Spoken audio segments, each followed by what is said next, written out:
So who was Michelangelo and why is he so important? Michelangelo, or Michelangelo, would be Italian, and he was Italian, was an artist, a Renaissance artist, which means that he was painting in the period of about 1500 was when he started one of his more famous things going. He wasn't just a painter, he actually considered himself to be a sculptor and felt like he was just kind of wrapped up into being a painter because that was what was asked of him. Now he was also someone who was painting or in sculpting and doing his art at the same time as Leonardo da Vinci.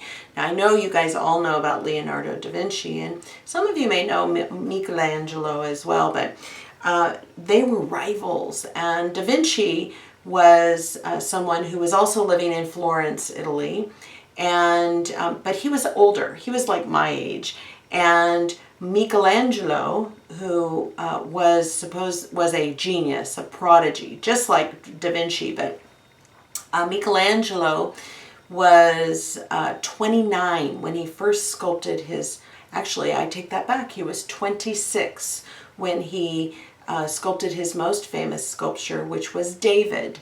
And David was made of marble, and it was 17 feet tall, which is like, that's if you stacked me 3 times high. They'd originally made it to go on top of a building, a basilica, and they decided, or a chapel, and they decided that it was way too heavy to do that. So they ended up putting it in the middle of a square. And Michelangelo was famous for this quote. It's one of my favorite quotes about being a creative person. And he said, "I saw the angel in the marble and I carved until I set him free." Which means that he looked at that marble and he saw the angel and he just carved and carved, and then it became his angel. Now David, of course, the sculpture of David is of the biblical David and the hero David and David and Goliath. And he painted that, like I said, when he was 26 years old.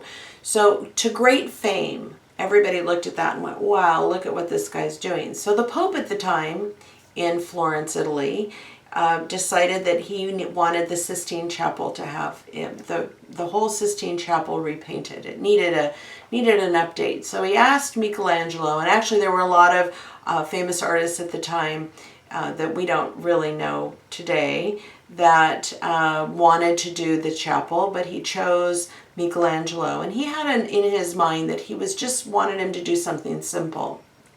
And Michelangelo said, "No, I have a better idea. I think I want to put in each panel, I want to put a story of the Bible and some sort of a biblical story."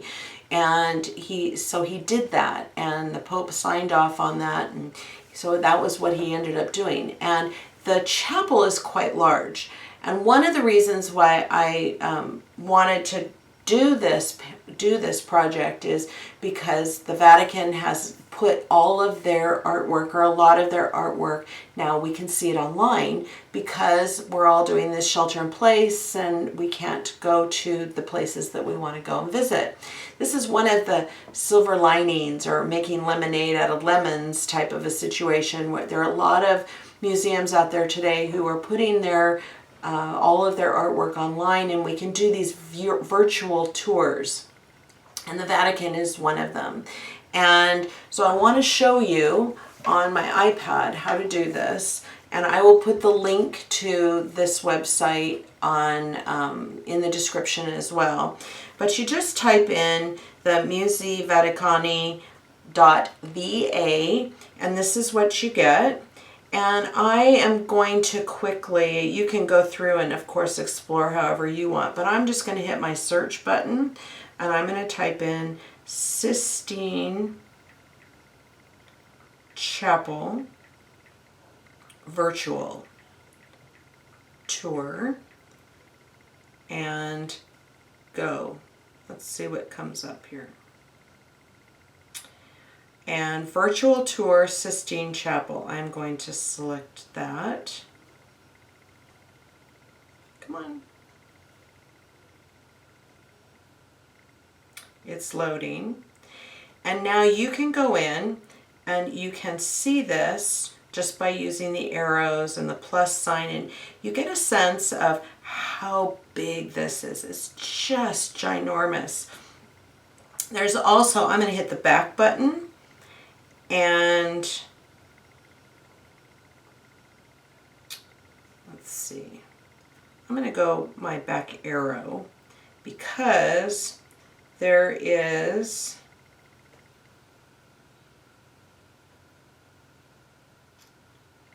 I'm going to try this third one because they do the work for you on one of these.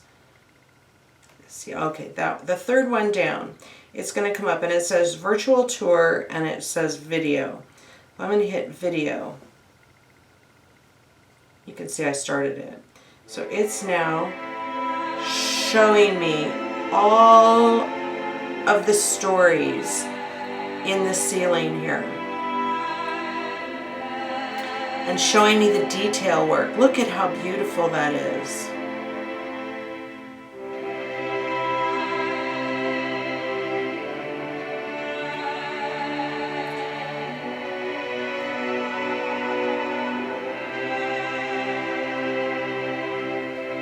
So I'm going to let you explore this on your own.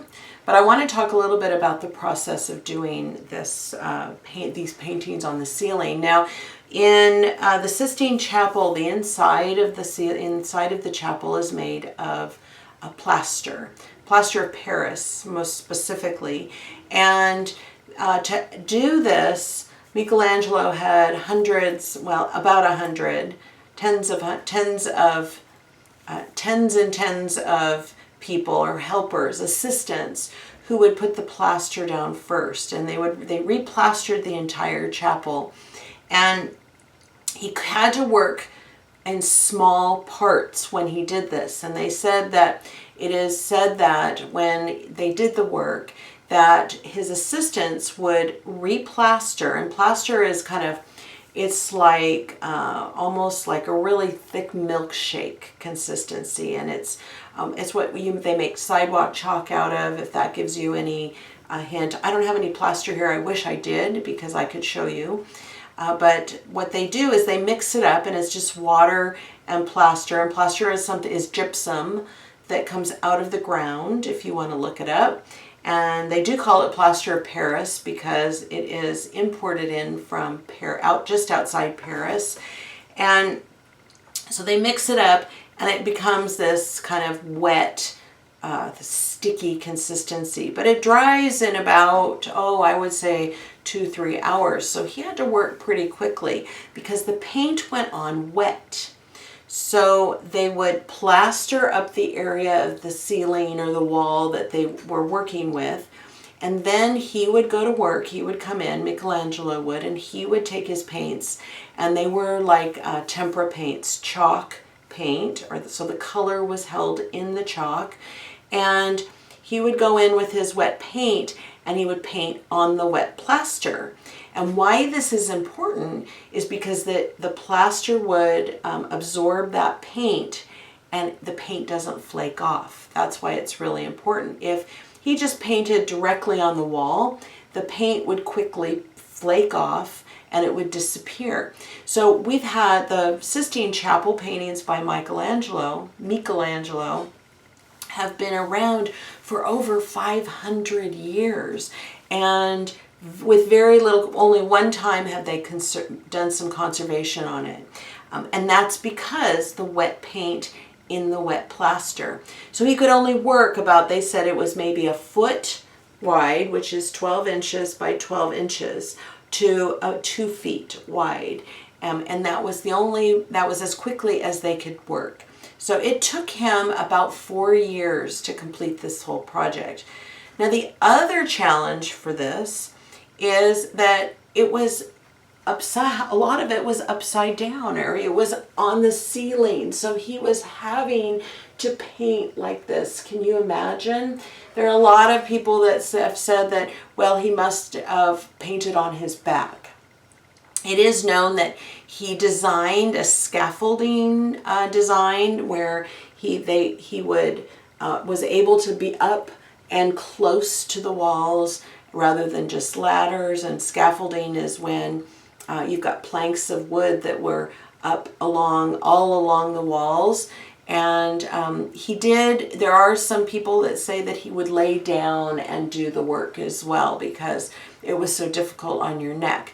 Now, I did this in my own home, and I'm going to show you some pictures of that. And it was a little difficult. I did not lay on my back, but there were times when I felt like I wanted to. But I was simply on a ladder doing the ceiling in my own home. And it was a challenge. A lot of people thought I was crazy, but I thought it would be fun, and I think it turned out pretty good. So, and here I've shown you some pictures of that.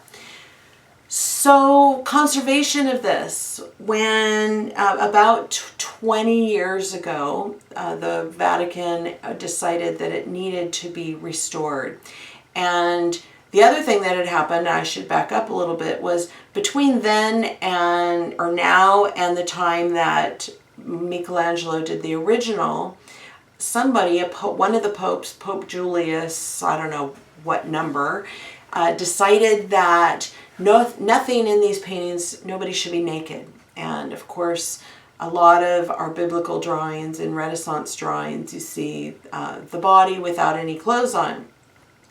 And I know some of you are giggling now, but that's art. So, but the Pope decided that everybody should be covered. So he had somebody go in and add fig leaves on everybody and leaves over all of their private parts. And when the restoration was done 20 years ago, they not only took off or restored all the colors, and Michelangelo was also famous for using the jewel colors, and jewel colors are really bright, beautiful, like gold and bright blues and jades and, like the turquoise colors and bright pinks and reds.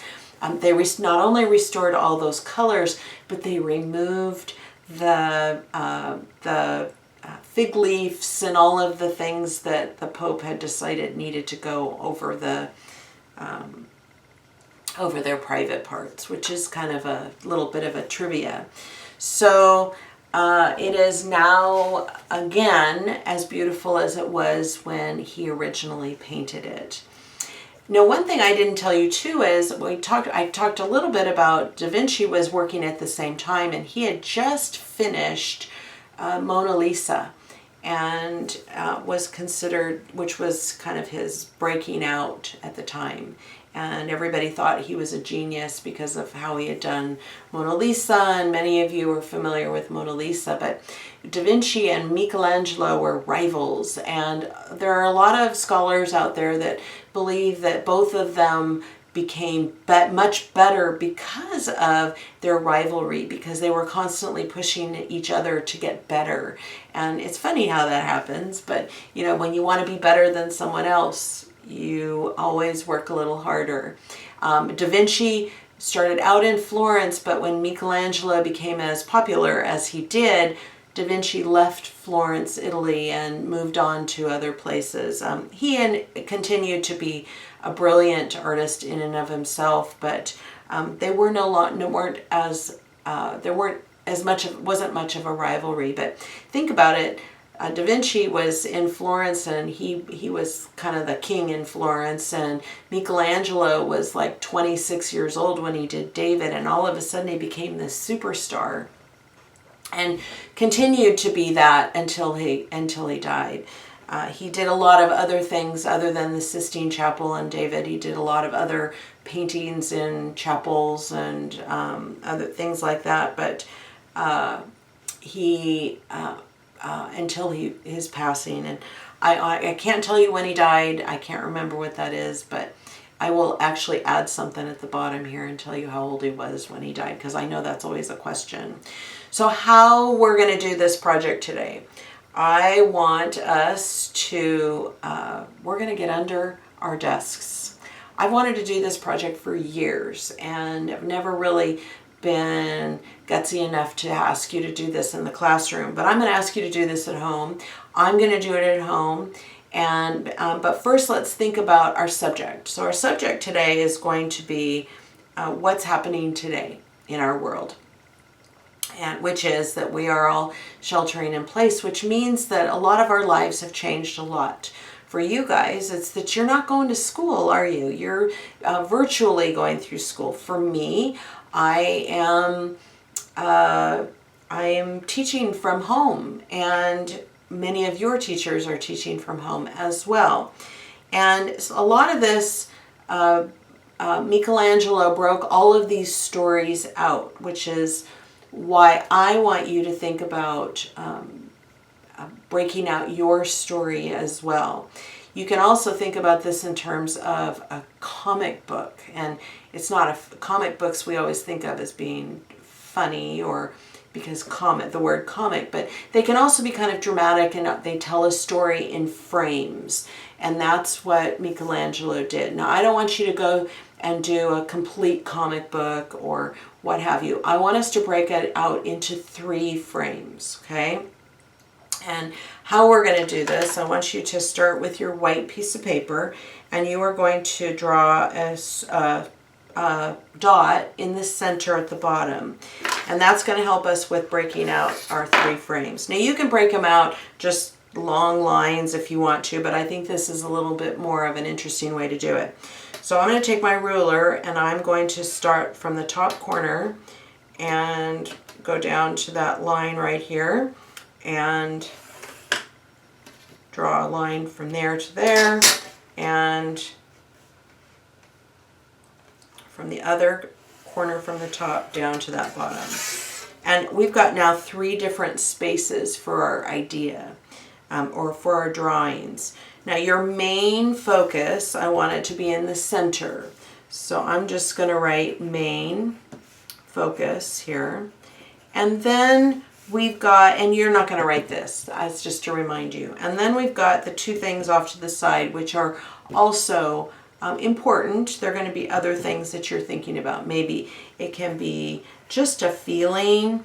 It can be something that you see that's unusual. Maybe it's what your bedroom looks like because you're in it all the time and maybe you're not cleaning it. Whatever that is. Something that is reminding you of what's unusual today. Once you have that, I would like you to take some tape, and you are going to tape the top and your side corners. Okay, so I've got just a little bit of masking tape, and you don't have to put it on hard, just slightly, just enough so it's going to stick when you go under your table, and you're going to put it up under the table. Now for some of you, it's going to be too far away. It's going to be really hard for you to reach. And I discovered that when I went under the table, and I'm going to show you that. I am coming up here real quick. So you might want to do this under a chair. You'll be closer to it. Or get your pillow and put a pillow under you so you're closer.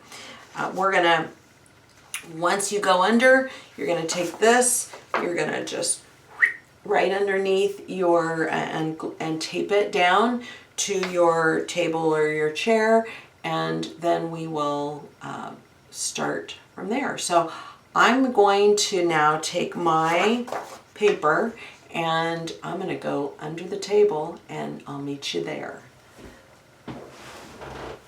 Okay, here I am, and you can see that I'm under my drawing table and I have taped up my paper using some masking tape, and I also have organized very well my supplies. I've got my pencil, my eraser, and a brush because I'm going to try to paint, but that's going to be kind of ridiculous, I can imagine.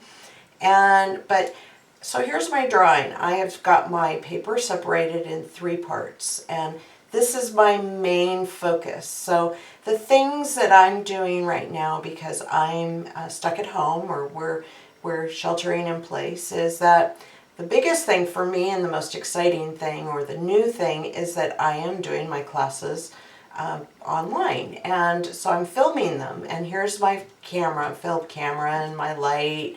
And this is my window outside. This is what I look at while I'm filming. And it's kind of hard to tell, but this is, oh, there's my window. And I'm going to draw. You can see how hard it would be to draw well. Now I am kind of far away, and I'm actually too far away. And I would bet when you get under a table, you may be far away. So this may be easier for you to do if you are maybe under a chair, would be closer up, because you'd be like right here. And so this maybe will work better if you are under a chair. I've got my paints here. I've got a little painting that I thought I was working on, because that's another thing that I've been able to do, is I've really been happy about being able to focus on my paintings. So here's the second thing that I've been able to focus on, is the paintings that I've been doing. And I've got my drawing here, and I'm really wishing that I was a little closer. I think if I were going to do this, I would probably put, maybe I could even put a pillow underneath me or something, and that would raise me up. Now the last thing I'm going to put here is something that I've noticed. We've got, it's so quiet. Have you noticed how quiet it is outside? And I went outside late one night. I was having a hard time sleeping, and I was hot. And so I went outside and I sat and I looked up at the sky. And we had so many stars that you could see. And oh, my stars are terrible because I'm on my back. So I'm going to do some stars. And the other thing I've noticed is when I take my walk, the roads are empty. And there's no one there. So these are going to be symbols of that. I think I might put some, that's supposed to be a foot. I don't know about that. Footsteps. And that's supposed to be a footstep too, but that's horrible. And when we go for our walks, we can walk in the center of the road even. All right, that's a little better, but they look like, I don't know what, but I'm going to leave that. So I've got my stars. The other thing I've noticed is the birds. Have you noticed that I don't know about you, but my birds are chirping like crazy. And I'm hearing them because it's so quiet. And I've had lots of different birds. We've had owls, and we've had hawks, and gosh, I had a bat. We had deer walking in our, so we've had so much wildlife because it is so quiet. Okay, so I would actually add more detail to this, and I'm sure you will as well. And now I'm going to think about color. So I'm going to start off with paint. And this is going to be kind of ridiculous, because just imagine being Da Vinci and working upside down. You're trying to add your paint and it's dripping on you. And so it's probably easier. You know how they said maybe he stood up and did it, and it is a little easier. When I was doing mine, it was easier for me to stand up If I was on my back, it would be next to impossible because these paints would be dripping. But I've got my paints here, and I got a little bit of water, and you can see already this is next to impossible to do. And it's a good thing I've been working my abs So I've got a little bit of paint going. These are my plants that I see outside my window. And I'm going to add some green background while I got it. And so I'm going to think about strategically using my colors well, because if I have to clean my brush, that's going to be kind of hard to do. Alright, I got to clean my brush. And this is tough. What am I going to do? Red. Okay, I'm going to have my... So that's hard. And, oh look, I'm going to get dripped on here if I'm not careful. Look at that. If I add too much paint, let's see what happens. Oh, it's going to drip on me before we're done here. Okay, so I'm giving up on that. That's terrible.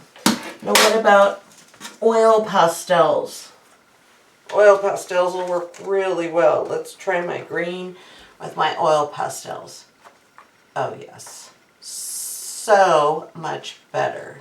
Okay, so we now know that oil pastels will work better, and not just oil pastels, but crayons or water or pencils or anything that is solid will work really well. What about markers? Okay, let's see, where's my marker? I'm going to use, okay, orange. These are my birds of paradise that are sitting right outside my window. Great. Okay, so marker we've determined works really well. My camera here up there is black, so I can Sharpie that. It's hard though. Can you see how hard it is? Okay. So you guys get the idea. I don't think you need to finish this down underneath here unless you really, really want to and think this is a fun exercise. It's fun to try, but I don't know how much fun it's going to be to finish. But you can bring it up top and finish it up there. And on that note, I'm going up top here. Okay, so we're back, and this is what I'm left with. I now want to think about how I can finish this, and I want you guys to work on your details. And you've got your, I think I'm going to actually, I want my stars. I'm going to add to my,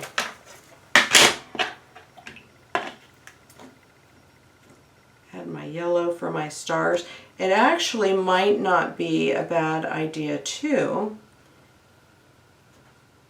to take your Sharpies and, or your black pen,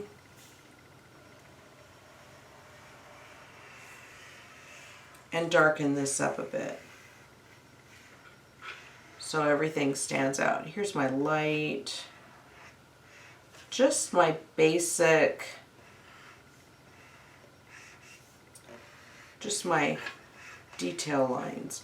See, I can't really see my window here.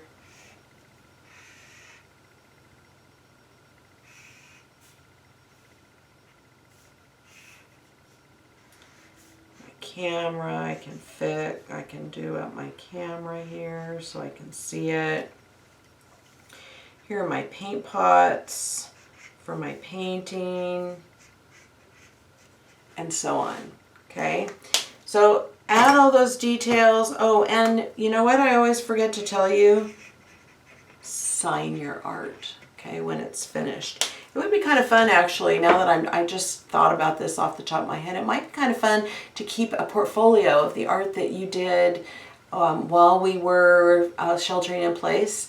When I see you at school next year, fingers crossed, I would love to see the portfolio that you came up with, or the things that you did with me. I'm not getting a lot of postings. of pictures of your work, and that's okay. But if you do keep it, I would love to see it when we come back to school in hopefully in August, right? August, September. So we'll see how that goes. Meanwhile, if you want to see more of my Michelangelo's work, look at the Sistine Chapel online and see if you can't. I'm curious to see if you can't work upside down. Maybe you could videotape yourself working upside down, or send me a message showing me yourself working upside down. It's a little unique, but kind of fun. So again, take care, and I will see you next week, I hope.